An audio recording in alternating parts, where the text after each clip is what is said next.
The following video is actually an excellent explanation on how Steve Jobs handles difficult questions. But he covers more on the how and the what.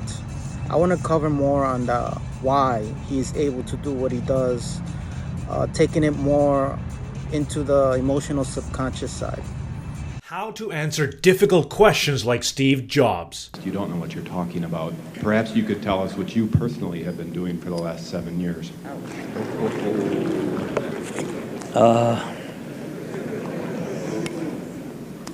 The first thing he does is he takes a pause.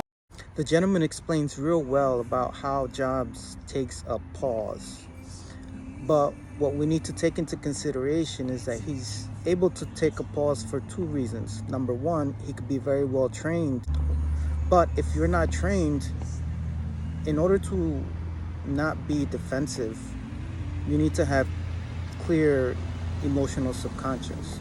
So if you're triggered by those types of difficult questions, you're going to react.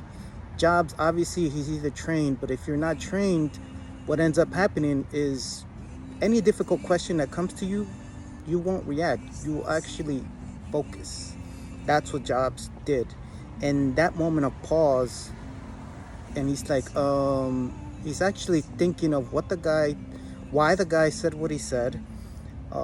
He analyzed it and he broke it down. He explained it real well, but then he also already was able to transition into his argument. So the key takeaway is that if you don't react, you're able to focus and respond logically instead of just reacting emotionally and giving responses that might not serve the purpose.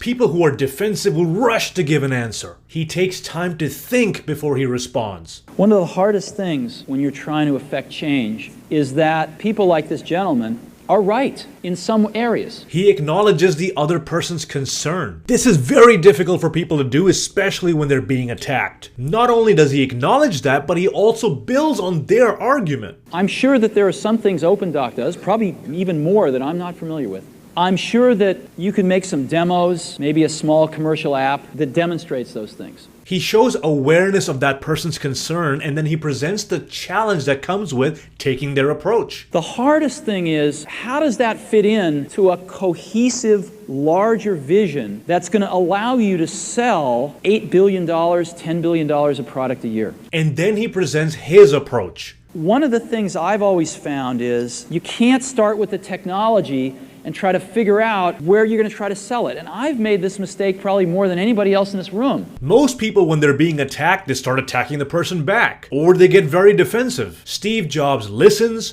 pauses, acknowledges the other person's concerns, shows them how much he understands their concern, and then presents his point of view. This way, once you disarm the other person, they're willing to listen. Adding that component of empathy is absolutely key. The gentleman explains really well how adding the element of empathy is very important. It's a key part of an argument. So it actually emphasizes even more the importance of having clear emotional subconscious so that you don't get triggered and you don't react. If your emotional subconscious is clear, then you will have space for empathy of others. If you are not, you're just going to be triggered and you won't have empathy, and you will just judge, criticize, and diminish other people's opinions. So although this video is more on a business perspective and marketing, the key takeaway as well on a personal level is to realize that if you don't have an emotional subconscious that is clear, you're not going to be able to listen. Remember, he took a pause and listened, right? And then he was able to come up with a very comprehensive comeback argument that really convinced even the attacker to adopt Jobs' point of view. So this is the importance of emotional subconscious.